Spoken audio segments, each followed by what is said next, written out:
মাত্র একটি ডিম দিয়ে এইভাবে চিচিঙ্গা ভাজি করলে রুটি অথবা পরোটা ভাতের সাথে খেতে অমৃত লাগবে। সবাই তো অনেক রকমই চিচিঙ্গা ভাজি খেয়ে থাকেন। আজকে একটু ডিফারেন্টভাবে একটি ডিম দিয়ে চিচিঙ্গা ভাজি করে খেয়ে দেখবেন। আশা করি আপনাদের কাছে খুবই ভালো লাগবে। চিচিঙ্গা ভাজি ডিম অথবা চিংড়ি মাছ দিয়ে ভাজি করে খেলে কিন্তু অমৃতর মতো লাগে। ভিডিওটি স্কিপ না করে পুরো ভিডিওটির সাথেই থাকার অনুরোধ রইল। হ্যালো এভরিওয়ান, আসসালামু আলাইকুম, welcome back to my channel. আপনারা সবাই কেমন আছেন? আশা করি যে যেখানে আছেন সবাই অনেক ভালো আছেন এবং সুস্থ আছেন। আমি আলহামদুলিল্লাহ মোটামুটি ভালো আছি। কথা না বাড়িয়ে চলে যাচ্ছি মূল রেসিপিতে। রেসিপিটি আশা করি সম্পূর্ণটাই দেখে কমেন্টের মাধ্যমে মূল্যবান মতামত রাখবেন। এখানে আমি নিয়েছি 1 কেজি চিচিঙ্গা। চিচিঙ্গাগুলো ভাজি করার জন্য আগে থেকেই ধুয়ে পরিষ্কার করে নিয়েছি। কাটার পর আর ধোয়ার কোনো প্রয়োজন নেই। চিচিঙ্গা ভাজি করলে কেটে ধুইলে পরে অনেকগুলো পানি বের হয় আর চিচিঙ্গাগুলো একদম গলে যায়, খেতে একদমই ভালো লাগে না। তাই আগে থেকে ধুয়ে নিছি, আবার খোসা ছাড়িয়েও আবারও ধুয়ে নিব।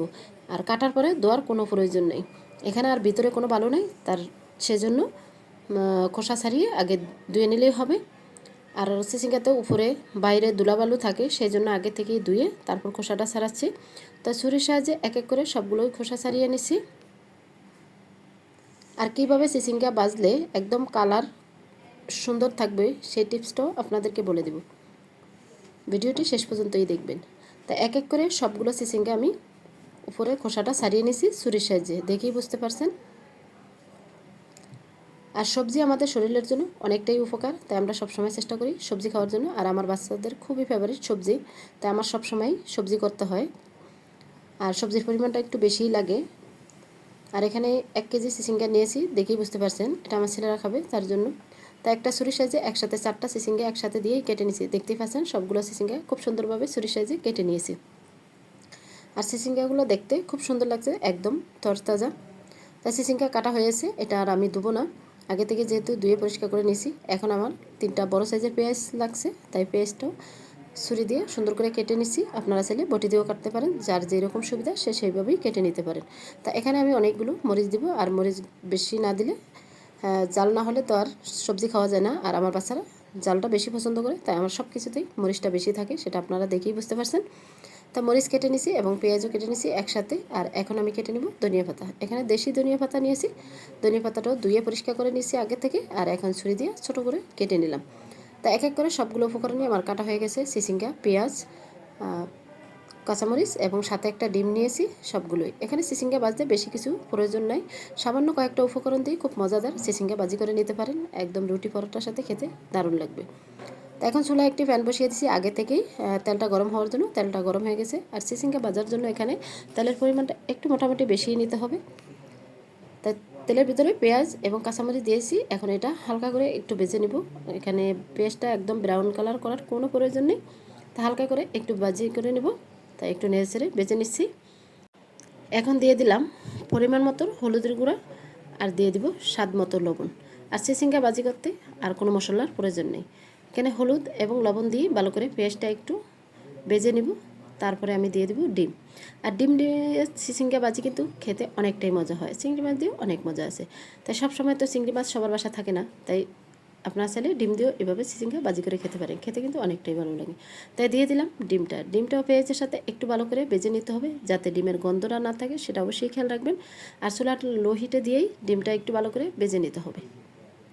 তা চুলা লো হিটে দিয়ে আমি ডিম, পেঁয়াজ, মরিচ ভালো করে একটু ভেজে নিলাম। আর এখন দিয়ে দিব আমি চিচিঙ্গাগুলো এক এক করে সবটুকুই দিয়ে দিব।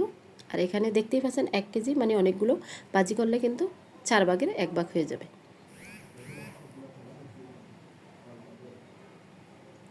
তা চিচিঙ্গা দিয়ে এখন আমি একটু নেড়ে ছেড়ে দেব। আর এখানে কোনো পানির প্রয়োজন নেই, এখানে ঢাকনা দিয়ে রাখলেই একদম মজে যাবে। আর ভাজাটাও খুব সুন্দরভাবে হয়ে যাবে, কালারটাও খুব সুন্দর থাকবে। যে কোনো সবজির কালার যদি সুন্দর থাকে খেতে কিন্তু অনেকটাই ভালো লাগে, আমার মনে হয় এটাই। আর এখন দিয়ে দিলাম বাজার জিরার গুঁড়া এবং ধনিয়ার গুঁড়া, সাথে আছে মৌরির গুঁড়া।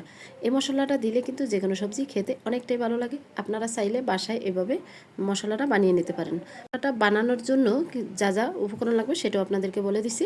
এখানে লাগছে 200 গ্রাম জিরা, আর নেবেন 50 গ্রাম ধনিয়া, 50 গ্রাম মৌরি, সাথে 10 থেকে 12টা তেজপাতা, বাস অতটুকুই যথেষ্ট। এইভাবে মশলাটা ভালো করে যদি আপনারা চুলায় বেজে ব্লেন্ডারে গুঁড়ি করে নিতে পারেন, যে কোনো সবজির সাথে দিলে খেতে অনেকটাই টেস্টি হয়। তাই আমি এখন ঢাকনা দিয়ে রেখে দিলাম 10 মিনিটের মতো। 10 মিনিট পর ঢাকনা তুলে একটু নেড়ে ছেড়ে নিচ্ছি। আর দেখতেই পাচ্ছেন হালকা একটু পানি বের হয়েছে। আর সিসিঙ্গা কিন্তু আমি আগে থেকেই ধুয়ে রাখছি, কাটার পরে ধুই নাই। কাটার পরে ধুলে কিন্তু এখানে অনেকগুলো পানি বের হতো, আর সিসিঙ্গাটা একদম নরম হয়ে যেত, খেতে একদমই ভালো লাগতো না। তাই আগে থেকে ধুয়ে নেওয়ার কারণে এখানে পানি সেরকম বের হয় না, সামান্য একটু পানি, এটাতেই পারফেক্টভাবে সিসিঙ্গা ভাজি করা হয়ে যাবে। তা আমি অনবরত একটু নেড়ে ছেড়ে দিছি। আর আমার চুলাটা লো হিটে আছে। লো হিটে রাখলে সিসিঙ্গাগুলো একদম ফুল সিদ্ধ হবে, আর নিচে দাগও লাগবে না, সুন্দর মতো বাজার হয়ে যাবে, কালারও ঠিক থাকবে।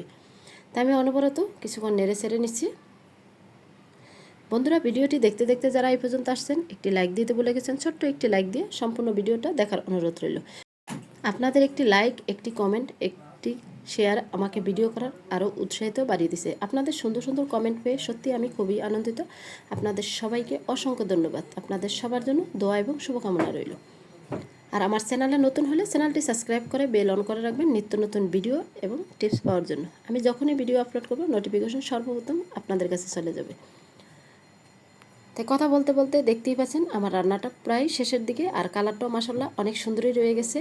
কিন্তু অনেকে সিসিঙ্গা ভাজি করলে কালারটা অনেকটাই নষ্ট হয়ে যায় আর খেতেও ভালো লাগে না। তাই আমি যেভাবে ভাজি করছি ঠিক এইভাবে যদি আপনারা ভাজি করেন, কালারটাও খুব সুন্দর থাকবে এবং খেতেও ভালো লাগবে। এখন আমি ঢাকনা দিয়ে রেখে দিব 10 থেকে 15 মিনিটের মতো।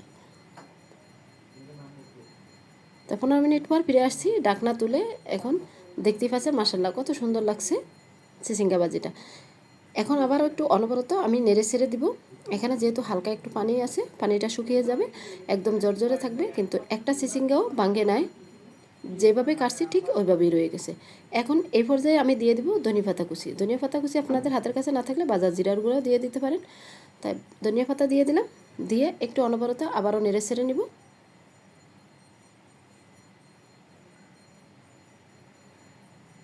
তো ধনিয়া পাতা দিয়ে আবারও অনবরত একটু নেড়ে ছেড়েছি।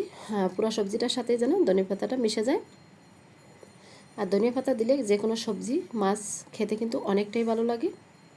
আর আমরা যেহেতু শহরে থাকি, সবসময় ধনেপাতা পাওয়া যায়। যারা গ্রামে থাকে তারা সিজন ছাড়া ধনেপাতা পায় না। তাই আমরা শহরে থাকার কারণে সবসময় ধনেপাতা খেতে পারি আলহামদুলিল্লাহ। এখন চিচিঙ্গা ভাজিটা আমি ফ্রাই প্যান থেকে ছোট্ট একটি কড়াইতে ঢেলে নেব। আর এই ভাজিটা খাওয়া হয়েছে রুটি দিয়ে, সাথে একটি ডিম, রুটি আর ভাজিটা আমার ছেলের যেহেতু অনেকটাই পছন্দ, তাই আমার ছেলেকে দিয়েছি। আমার ছেলে তো খেয়ে অনেকটাই প্রশংসা করছে, কারণ এই ভাজিটা এভাবে করলে খেতে কিন্তু অনেকটাই ভালো লাগে।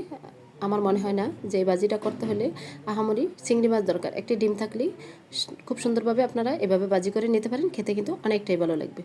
আশা করি আমার রেসিপিটি আপনাদের কাছে খুবই ভালো লাগছে।